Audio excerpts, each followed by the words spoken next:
The checkpoint is presented by GM Pharma, the first international multinational pharmaceutical company in Georgia. GM Pharma, to serve those who need it most.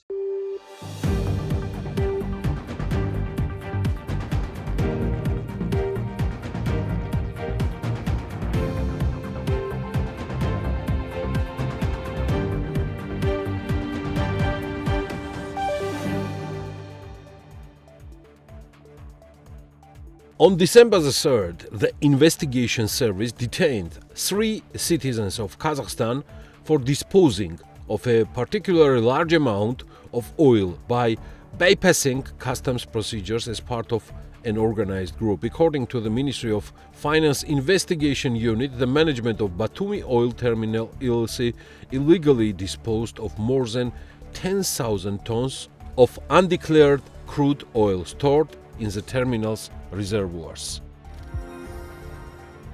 In November, annual inflation in Georgia amounted to 4.8%. According to Geostat, the largest impact on prices increases came from the food group, where prices rose 10.3% year-over-year. Prices in the healthcare sector also increased by 8%. Monthly inflation decreased by 0.4 percentage points compared to the previous month, but it still exceeds the National Bank's 3% target. Starting from the 2026-27 academic year, the higher education funding model will be changed. Studies at the state universities will be free of charge for students, with universities receiving financing directly from the state budget. Students enrolled in private universities will no longer receive government grants. Deputy Minister of Economy Irakli Nadarishvili and Deputy Director of Enterprise Georgia Tornik Ezirakishvili have been appointed as members of the Supervisory Board of Eagle Hills, Georgia. The company's chapter will also update it to reflect changes in the share capital, including the transfer of 33.33% of the company to the state. Other members of the Supervisory Board include Mohammed Ali Rashid Alabar, Rashid Muhammad Ali Rashid Alabar, and Hisham Mohammed Ibrahim Soleimani. On December 1st, 2025, the European Commission adopted a delegated regulatory act and accordingly published a list of common and mutual interest projects, which includes the Black Sea Power Cable project. BP is holding negotiations regarding the transfer of its operator role for the Baku-Supsa and Baku-Tbilisi-Ceyhan pipelines. The company's Georgia office told BMG.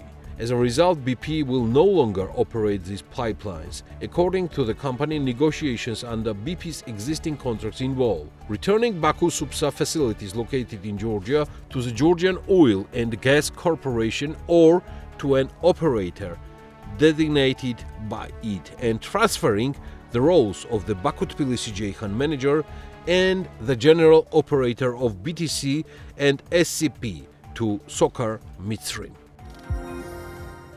Prime Minister Kobakhidze, responding to BMG's question about the Southern Gas Corridor, said that Georgia's current agreement with Azerbaijan for the supply of an additional 500 million cubic meters of natural gas per year remains valid until the end of 2026, and the government will negotiate updated terms thereafter. Starbucks is entering the Georgian market. BMG has learned exclusively the operator for Georgia will be Al-Shaya Group, the Kuwait-based conglomerate that owns the Starbucks franchise in the Middle East and Turkey. Operations in Georgia will be handled by Al-Shaya's Turkey office. Al-Shaya currently manages 685 Starbucks stores in Turkey. According to BMG, the company's official representatives have already visited Tbilisi several times, and final details are expected to be settled this week. At the first stage, Starbucks will open locations in Tbilisi, Kutaisi and Batumi, with plans to open around 50 branches across Georgia within 7-8 years. The first location is expected to open in Vake, Tbilisi in March 2026. A Starbucks store is also planned for Tbilisi Outlet Village. This is The Checkpoints. I'm Elena Gvangelashvili, author and the host of the show, and the Checkpoints team is ready to sum up business and economics week for you. From the next academic year, Georgian state universities will no longer be able to accept foreign students. Givi Mikanadze, Minister of Education under the Georgian Dream government, explained on Rustavi 2 that the decision aims to ensure state universities focus on state interests and provide high-quality education primarily to Georgian citizens. Private universities, however, will continue to admit foreign students without restriction. Mikanadze highlighted that some state universities currently have a high share of international students. For example, at Tbilisi State Medical University, roughly 45% of students are foreign citizens, while 55% are Georgian. The minister argued that the policy ensures that state resources and traditions are prioritized for local students. He also encouraged private universities to continue accommodating foreign students who often pay significantly higher tuition fees than locals. GD Prime Minister Irakli Gobakidze noted during a parliamentary hearing that foreign students should be redirected to private universities. He added that this policy could result in a financial loss of about 80 million lari for the medical university, with 5 million lari expected to be compensated. The redistribution funds would remain in the country and support private universities. The number of foreign students in Georgia has grown sharply in recent years. In the 2021-2022 academic year, around 17,500 international students were enrolled, rising to 37,100 by 2024-2025. The majority of these students come from India and are primarily enrolled in medical programs. Georgia's gas distribution companies are set to invest more than 307 million lari over the next 5 years, according to investment plans approved by the National Energy and Water Supply Regulatory Commission. Commission Chairman David Narmania says the new spending will focus primarily on replacing outdated infrastructure and expanding gas access to areas that have not yet been connected to the network. Narmania notes that one major investment priority is the gasification of new settlements, including ongoing work in the Tbilisi and remaining villages still lacking access to natural gas. The second major direction involves modernizing existing infrastructure, such as replacing old pipes, upgrading regulatory stations, and improving technical equipment used to maintain gas systems across municipalities. According to the Commission, only essential projects, those tied to new gasification, safety improvements, and ensuring stable, uninterrupted supply, are approved for investment. These priorities are defined in the Commission's investment evaluation rules, which guide how distribution companies allocate their funds. Narmania adds that challenges in the existing network have decreased as outdated sections are gradually being replaced. Today, most work is shifting to peripheral and high mountain settlements, since all major towns and villages have already been gasified following years of substantial investments, including state-funded projects. The Prime Minister of the Georgian Dream government, following the Interior Minister, said that the Minister of Internal Affairs did not purchase the banned chemical substance Camite even during the time of the national movement. However, he also says that the inventory list of the GDD presented in the BBC investigative film is authentic, and that substances under the UN 3439 code were purchased by the MIA in 2009 during Vano Merabishvili's tenure. The Prime Minister says that certain substances were used to disperse the 2024 protest rallies, but an investigation must determine whether these substances were prohibited or not, and full information about what the powder purchased under the UN 3439 code during Merabishvili's time actually contained will be revealed after the investigation.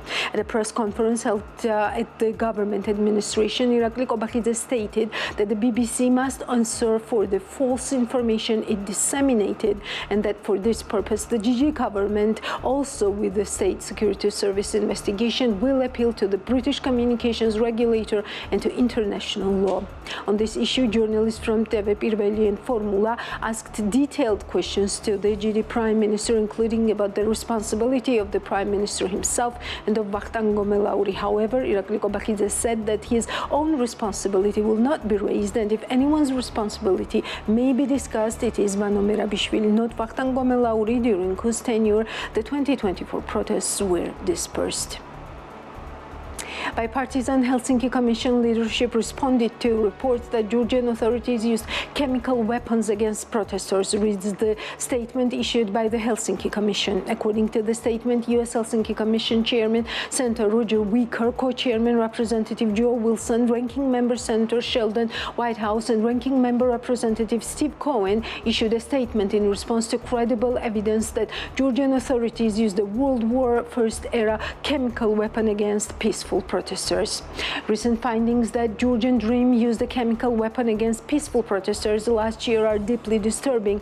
These chemical attacks left victims with burns and long-term health complications and are a violation of the human rights commitments that Georgian authorities are obliged to uphold. Such behavior places Georgian Dream in league with corrupt rulers in Russia and China who fear their own people and will stop at nothing to maintain their grip on power. We call on the U.S. government and our democratic allies to verify these reports and impose relevant sanctions on those responsible. We continue to urge our colleagues in Congress to pass the Megabari Act, bipartisan legislation that would provide the State Department with additional tools to support the Georgian people's struggle for freedom, the statement reads. In November 2025, Georgia's inflation rate was 0.4% compared to the previous month, while the annual inflation rate stood at 4.8%, according to the National Statistics Office. Geostat reports the core inflation indicator was 2.6% in November 2025 compared to the same period last year. The annual core inflation rate was 2.3%, excluding tobacco.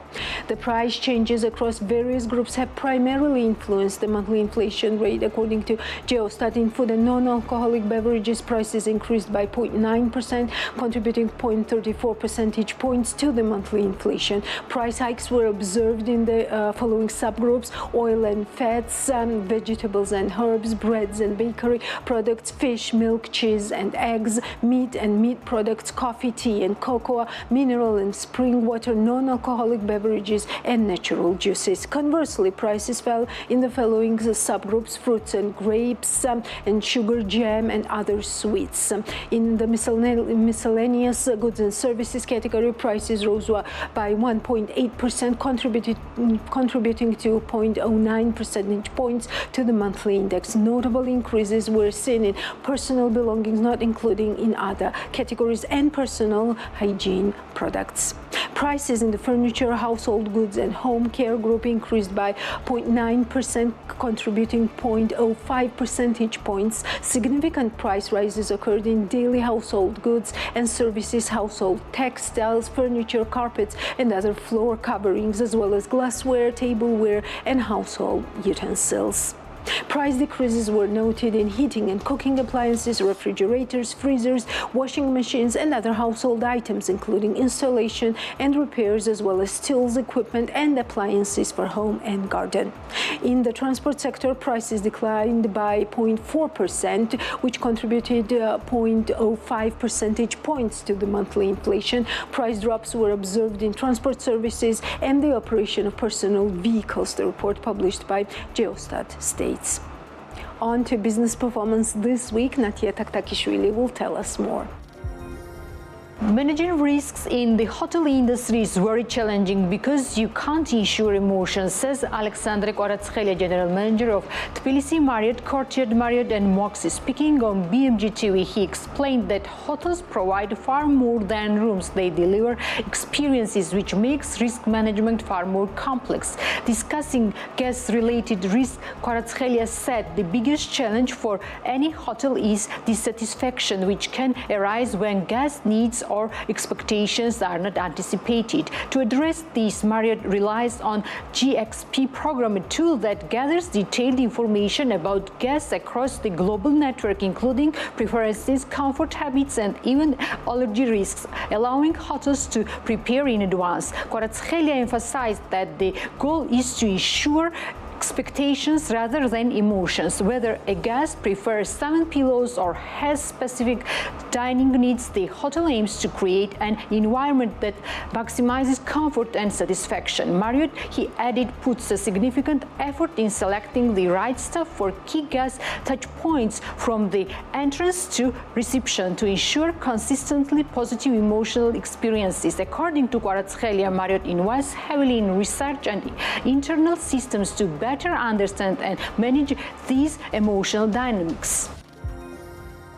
Construction of Ambassador's Island, Batumi, is progressing swiftly, with 26 hectares already operational 8 months after the project began. CEO Kocha Kamkia said the operational area will reach 48 hectares by January, with intensive land formation on the second peninsula underway. The project is more than a construction site, which 3 major business developments already in progress. These include a state-approved project in foundation and peeling stages, the Tonino Lamborghini Tower by FK Development, and ultra-modern shopping center led by Mindya Sabanadze and IG Development, located on the area of 120,000 square meters.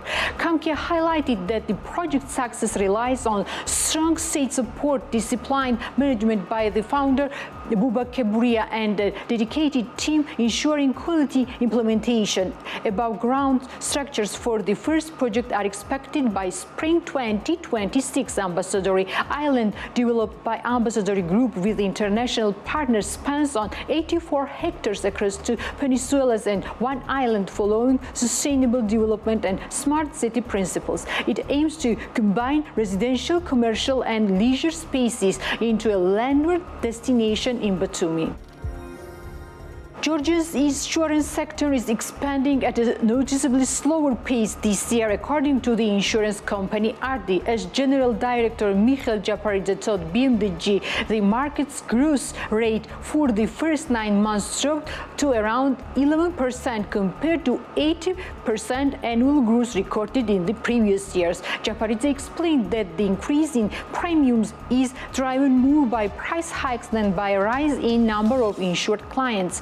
In health insurance, the number of insured persons grew by only 4%, while premium volume increased by 11%. A similar trend is seen in auto insurance, where premiums rose by 20%, but insured vehicles increased by just 9%. According to him, this indicates that insurance policy prices are growing 2 to 3 times faster than the customer base. The Osmos noted that the shift in market dynamics, retail insurance is expanding more rapidly than corporate insurance, as companies have become more cautious in adjusting budgets amid rising costs. Data from the State Insurance Supervision Service confirms that insurers collected nearly 1.1 billion lari in premiums during the first 9 months of 2025, an 11.6% increase over year-on-year. Solid growth, but slower than in previous years.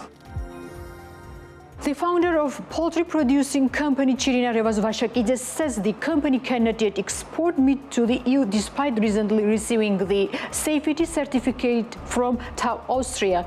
Speaking to BMDG, he explained that the certificate confirms Chirina's compliance with high European standards, but that Georgia still lacks the necessary state-level agreement allowing meat exports to the EU. Vashakidze emphasized that the certification demonstrates full alignment with European veterinary and production requirements. He noted that TAV Austria's approval reflects strict compliance across all stages of production.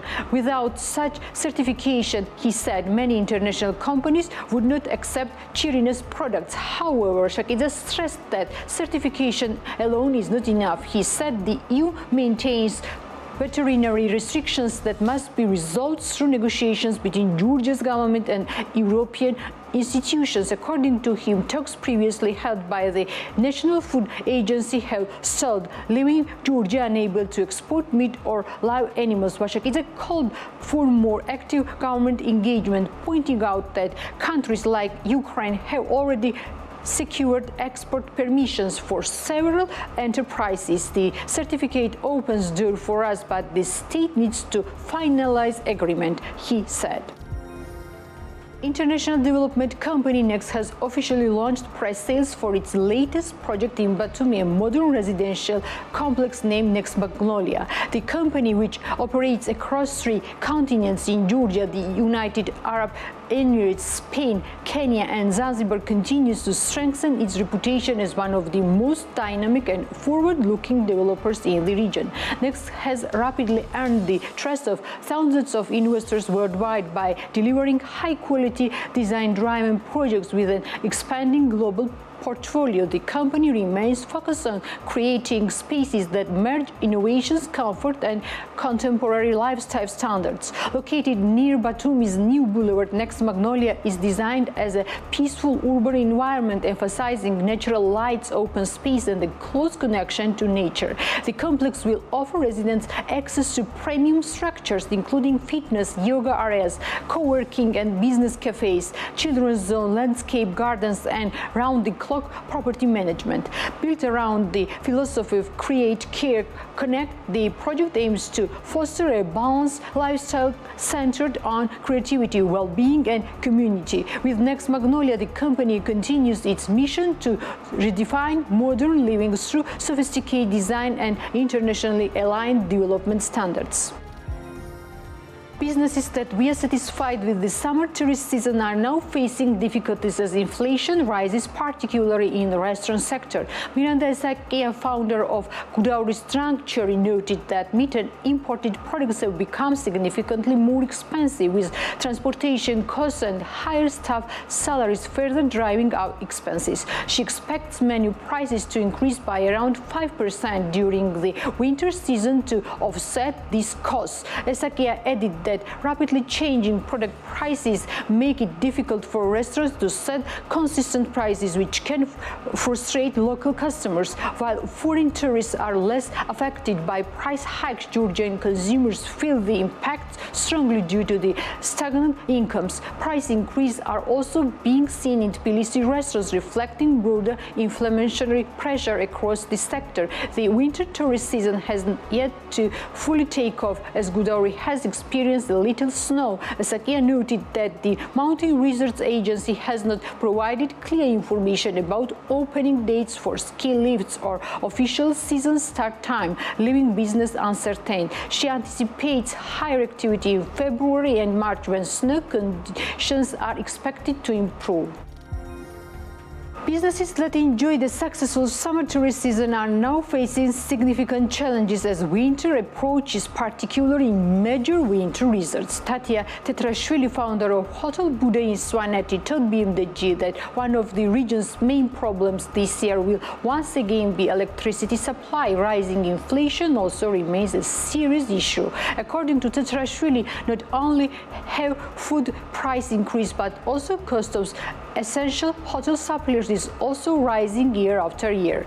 This puts pressure on businesses to adjust room rates, yet doing so is often impossible because hotels must compete mainly on price. The electricity supply issue remains a major challenge. Personally, I don't have high expectations for winter season. Due to these problems, we still consider summer our primary season, even though we have outstanding ski areas such as Hatzali and Tatnuldi, which are truly European-level resorts. As for prices, unfortunately, our reality is that no matter how quickly costs rise, we cannot increase our price at the same rate. It's not just about food. The hotel needs renovations, new linens, towels, small items. We must update all these every season, and the prices keep rising. This expense grows every year, but we cannot increase room rates accordingly. There simply is not a large enough flow of tourists to sustain continuous price increase. Hotels are focused to compete with one another, and we have no choice but to remain within the price segment that the market dictates, says Tatia Tetrashvili. Georgia is facing a growing shortage of raw milk, according to Nona Ansiani, founder of the Kemukhartli-based dairy enterprise Shwanre. From January to October 2025, dairy imports rose by 28% in value to $33 million USD, while volumes increased by 20% to nearly 6,000 tons, highlight the sector's reliance on foreign products. Ansiani says the main issue is declining raw material availability as farmers abandon livestock due to the low profitability. People sell or slaughter cattle, creating a severe milk shortage. The state must support farmers with grants or subsidies, she noted.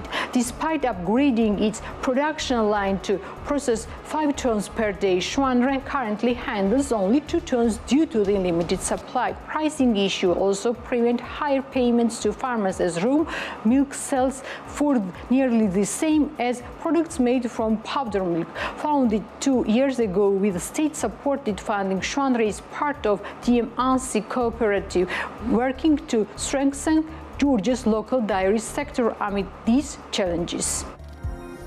OMNIA published an electricity market report concerning developments and some key figures related to the Georgian electricity sector in October 2025. According to the report, Georgia's domestic electricity generation totaled 1,155 gigawatts in October 2025, falling short of the forecast by 82 gigawatts or 6.6% according to the sector data. The shortfall was primarily driven by significantly lower thermal power generation, despite renewables outperforming expectations. Renewable energy sources generated 923.2 gigawatts during the month, 62.8 gigawatts, that is around 7.3% more than planned. Meanwhile, thermal power plants produced only 231.8 gigawatts, a 38.5% decline compared to the planned 376.6 gigawatts. Georgia imported 16.5 gigawatts of electricity in October and exported 0.2 gigawatts.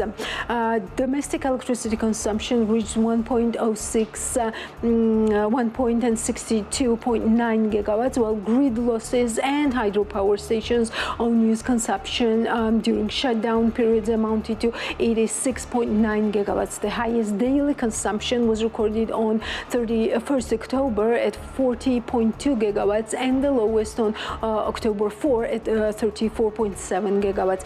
The maximum hourly load occurred at 19 p.m. on 30 October, with the lowest at 5 a.m. on the 1st October. A total of 1,150 gigawatt of electricity was traded during the month. Bilateral contracts accounted for 911.8 gigawatts, while 238.2 gigawatt was traded as balancing energy. No transactions were recording on the Genex platform. The cost of balancing energy reached 37.8 million lari. Georgia's total installed generation capacity stands at 4,715 megawatts, of which 3,534, that is 75%, comes from renewable sources. Hydropower dominates the mix, representing 73.1% of total capacity.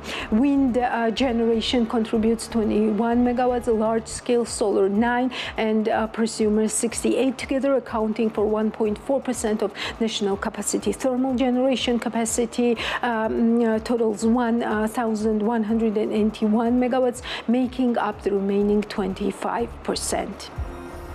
Alongside the 2026 budget, the Georgian government has submitted a draft amendment to the 2025 budget, which includes revisions to the country's tax revenue plan. Overall, the tax plan has been increased by 55 million lari, bringing the total projected revenues to 21.94 billion lari. The adjustment mainly reflects a rise in the income tax forecast, while the profit tax has been reduced. Under the updated plan, income tax revenues are projected at 7.5 billion, an increase of 180 million lari. The profit tax is lowered to 2.9 billion lari, down 190 million due to lower than expected profits in the banking sector in 2024. VAT remains at 8.1 billion lari, while excise duties are unchanged to 0.65 billion. The import tax is slightly reduced to 145 million lari, and revenues from the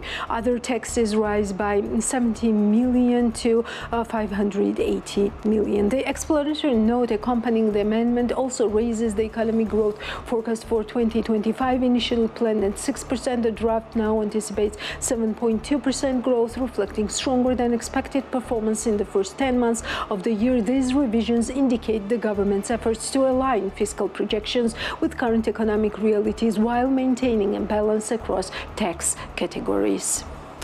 Tbilisi welcomed the GIF 2025, a two-day forum with over 1,500 delegates and 70 international investors. The event focused on key sectors like technology, tourism, real estate, and agro-technology. It aimed to strengthen economic ties, attract foreign investment, and create a unified regional investment platform. The forum also showcased opportunities for major deals and strategic partnerships.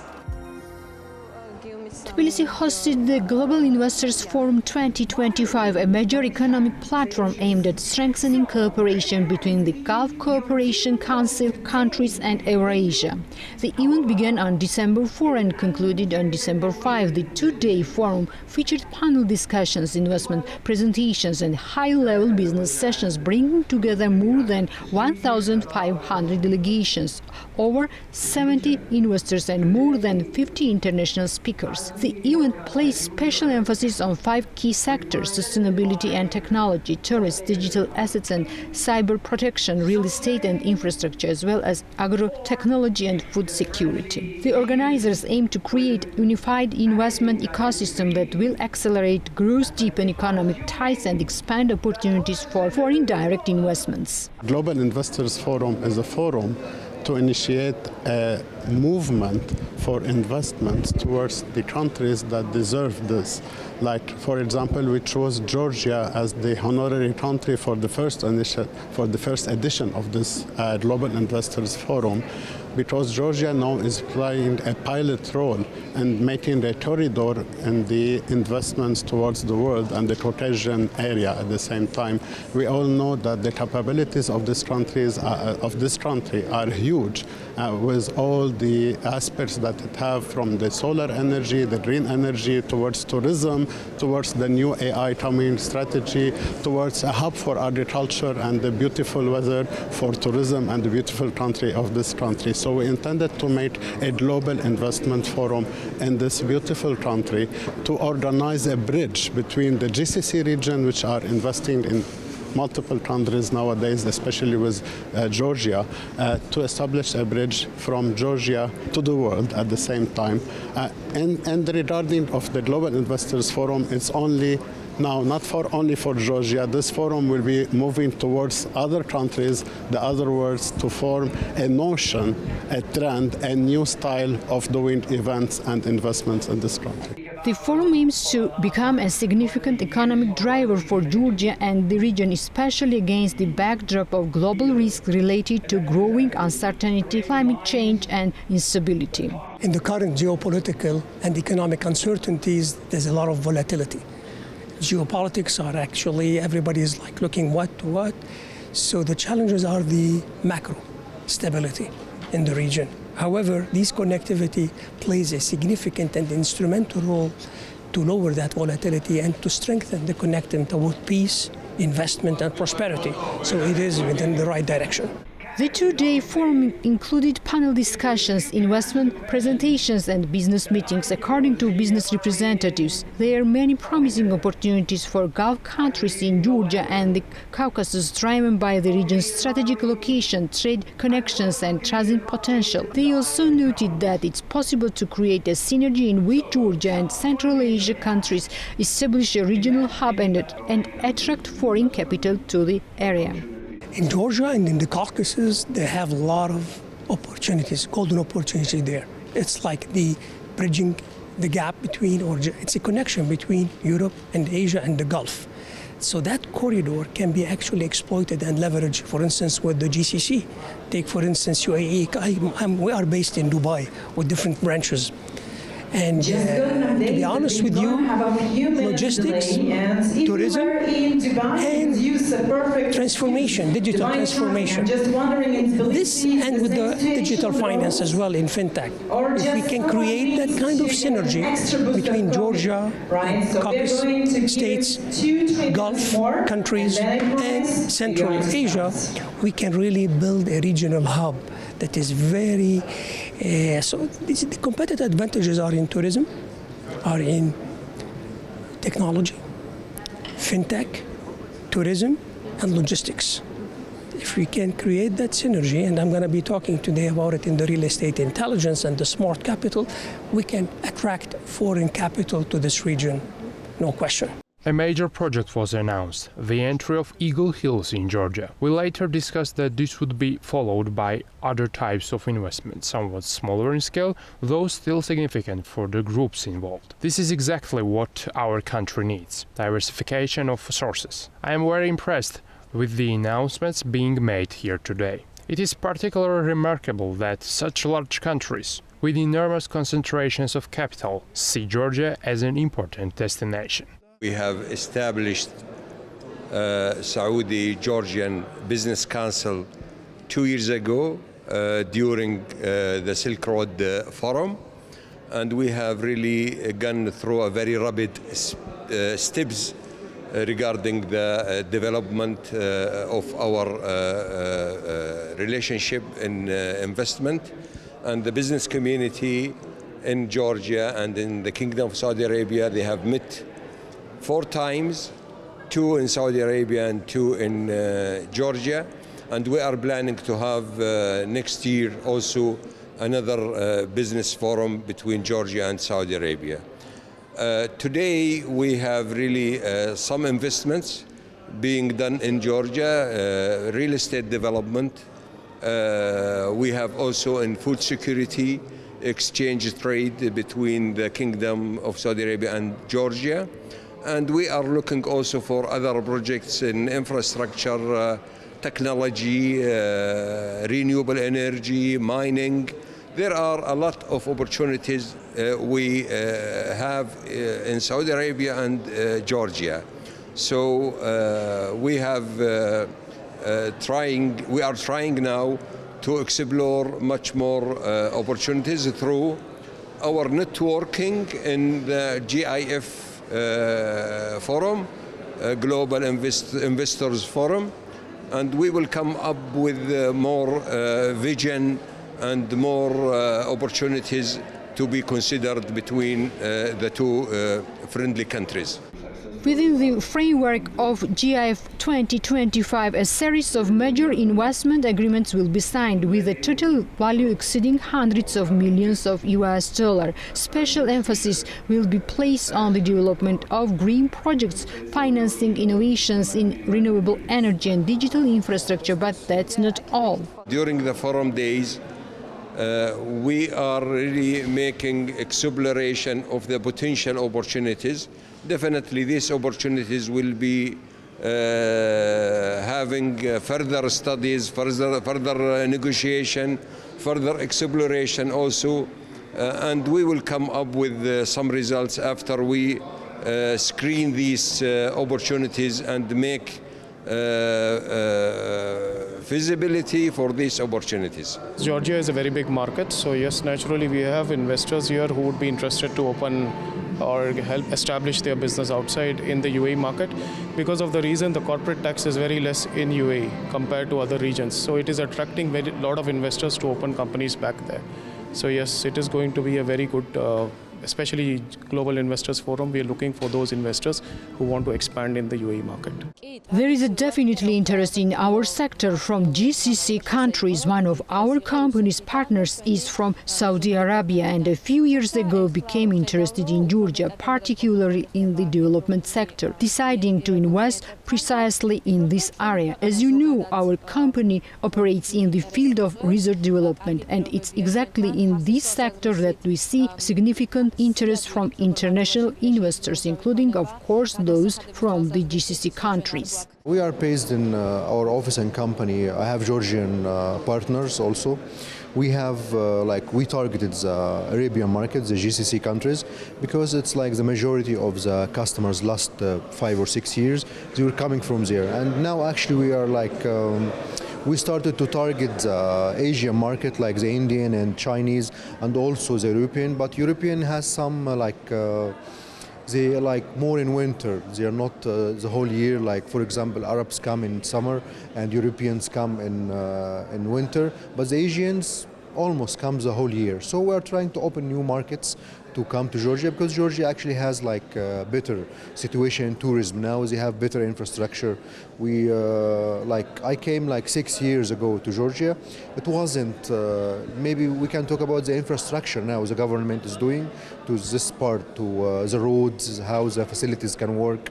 We are working also with our partners in the hotels and like this for improving for better situation for the tourism.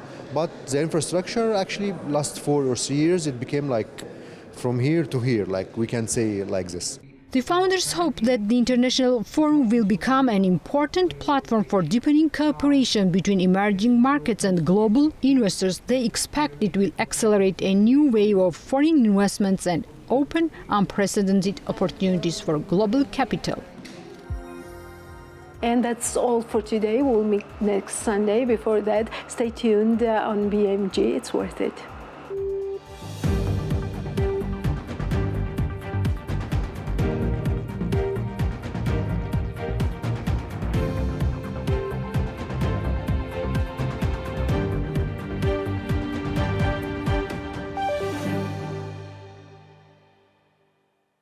The Checkpoint is presented by GM Pharma, the first international multinational pharmaceutical company in Georgia. GM Pharma, to serve those who need it most.